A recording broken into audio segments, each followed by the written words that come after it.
Today's July 10th, and today's quote is entitled, "What are you worshiping?" What do we worship? What dominates our thoughts is what we are worshiping, and what we worship, we become.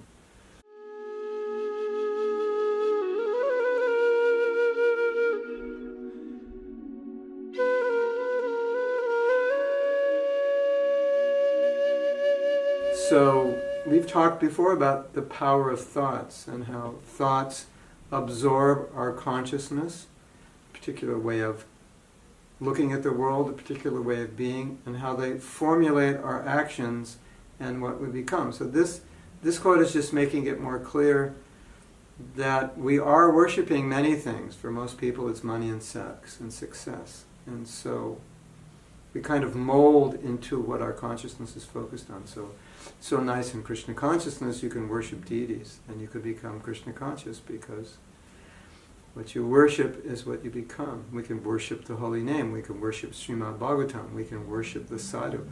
The tendency to worship is there. And Bhagavatam says when you serve the sadhu, you get the qualities of the sadhu. You become like the person you worship. You become like the person you serve. By mystical potency of the Guru, you get some of his Shakti, some of his qualities when you serve and worship him.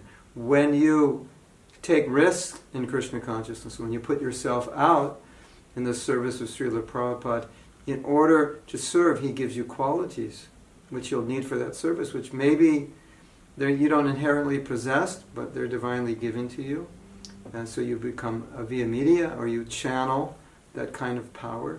So it's very amazing when you step out to do some greater service, that how much Krishna can empower you, or how much you become divinely inspired and divinely created, so to speak, well, based on what you worship. And for Srila Prabhupada, his main worship was preaching. That's what he worshipped. He worshipped the Sankirtan movement.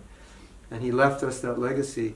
And when we worship the Sankirtan movement, then so much divine power comes. So that's our real worship. It's said that preaching was Prabhupada's bhajan. That was his real worship. So we follow in that footsteps. And we worship the Sankirtan mission, and we become Sankirtan devotees. And we become divinely inspired and empowered.